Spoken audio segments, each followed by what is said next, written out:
in these next 4 examples, you are going to be given a word problem, and you're going to need to find the value of y or find the value of x.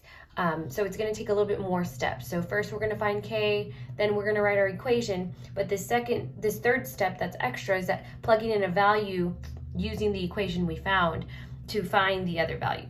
So let's go ahead and start with number 9. The value of y is directly proportional to the value of x. So that means that k equals y divided by x, and we know that they're proportional. If y equals 54 and x equals 9, we're going to use this first piece to write the equation. What is the value of y when x equals 3.5? So since they're proportional, you could set up a proportion and cross multiply and solve. But I'm going to show you using direct variation and plugging in values so that we can get used to using algebra for these types of equations. So if we know that y is directly proportional to the value of x, the first thing I'm going to do is find k. And I know k is found by using y divided by x. So here, y divided by x is going to be 54 divided by 9. And 54 divided by 9 is 6. So this is k. This represents my constant of variation. The next thing I want to do is write the equation. Since I know the equation is going to be in the form of y equals kx, I will substitute in that value for k. Substitute in 6 for k. So y equals 6x. So our third step is to find y when x equals 3.5. So our third step is to plug in 3.5 for x. So if I take this equation, y equals 6x, and I plug in the value that I'm given, y equals 6 times 3.5, I'm going to find that y equals 21 when x is 3.5. So this is my answer here.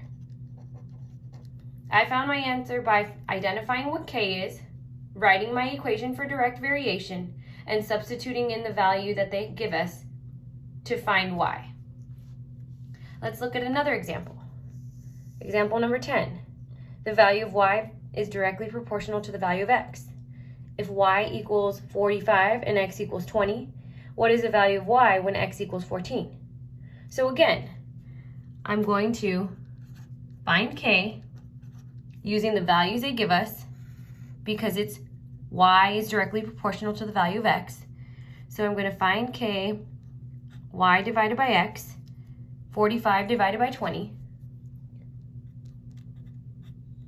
And this is an example where I do want to use a calculator and see what my answer is. So if I take 45 divided by 20,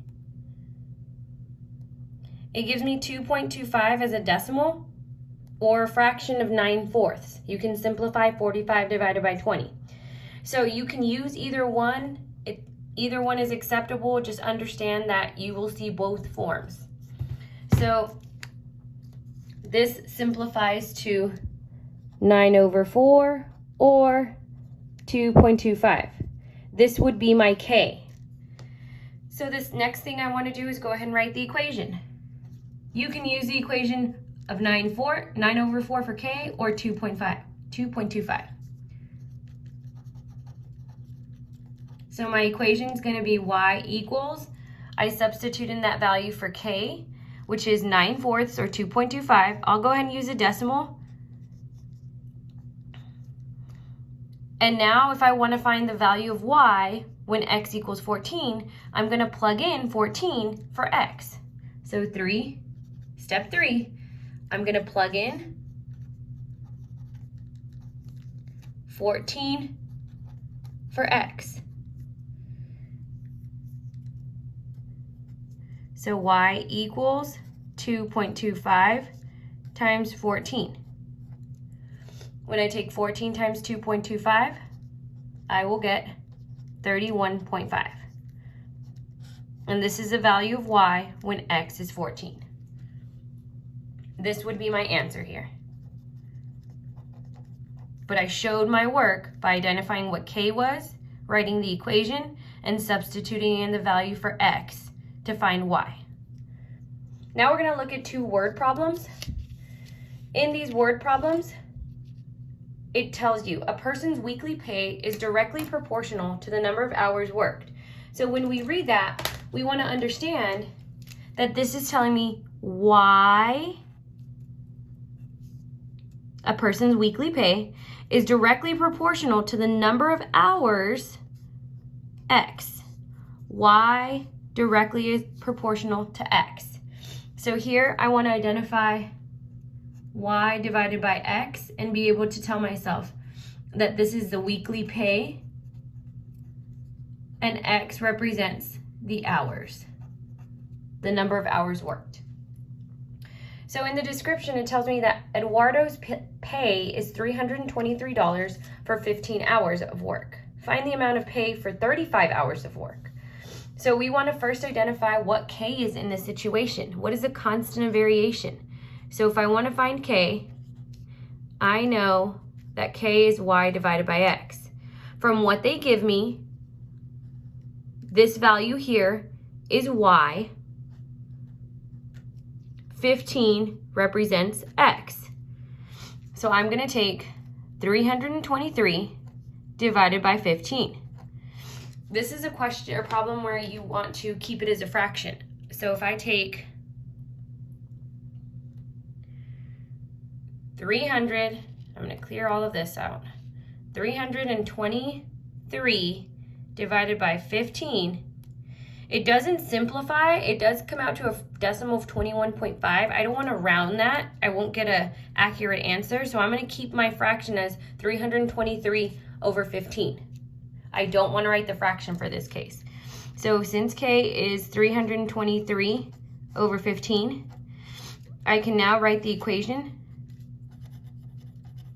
so that I can substitute in my value. So my equation is going to be Y equals KX. So Y equals 323 over 15x. So my third step, final step, is to plug in the value that they give me. So I'm going to plug in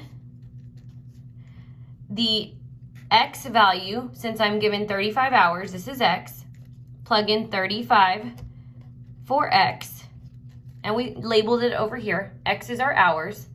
So if we plug in 35 for X, we're going to have 323, over 15 times 35, because it's X. So if I simplify this and multiply it out, I can get my calculator and take 323 divided by 15 and multiply that with my X value of 35. I'm going to get $753.66. We'll round to 67, so Y equals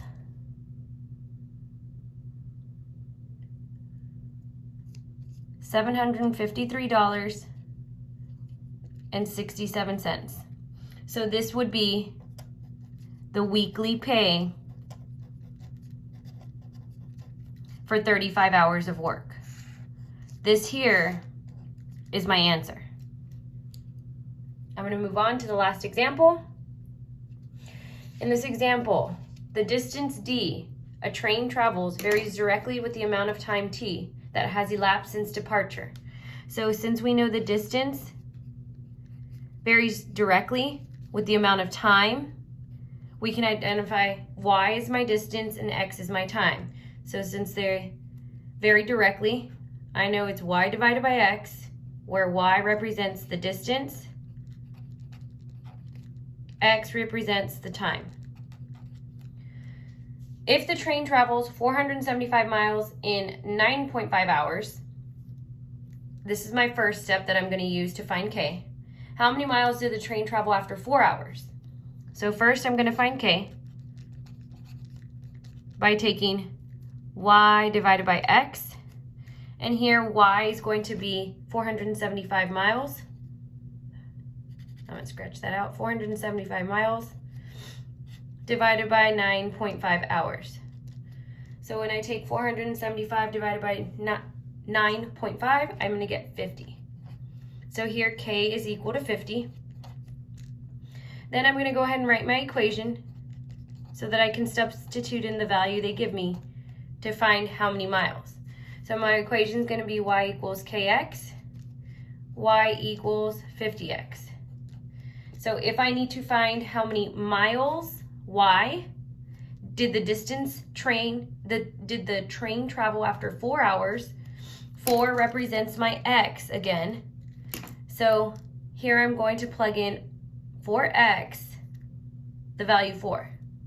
So y equals 50 times 4. Y equals 200, which represents the miles after 4 hours. So you want to be able to identify and describe in words what value did you find and what does it mean in context of the word problem. Now you're going to try a few on your own.